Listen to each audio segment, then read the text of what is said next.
PR পদ্ধতি নিয়ে বিএনপির যুগ্ম মহাসচিব শহীদউদ্দিন চৌধুরী অ্যানি বলেছেন, ইসলামী দলগুলো নির্বাচনী পরিবেশকে বিঘ্নিত করছেন।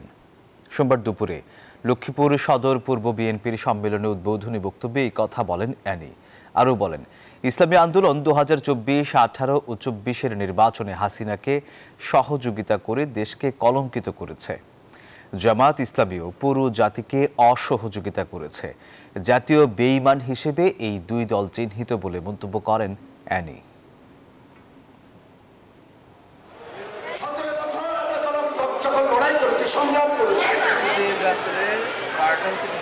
তখন তো আমরা এই পাকা মার্কাকে খুঁজে পাই নাই। আজকে ইসলামিক দলগুলোর ছেড় দেখান, মিছিল করেন, মিটিং করেন, বিদ্যাঙ্গুলি দেখান, নির্বাচনী পরিবেশটাকে বিকৃত করেন। এই পরিবেশ থেকে বাইরে হতে হলে ঐক্যই হলো শক্তি। বান্ডেল থাকলে প্রতি সেনমানিতে টাকা বাঁচবে।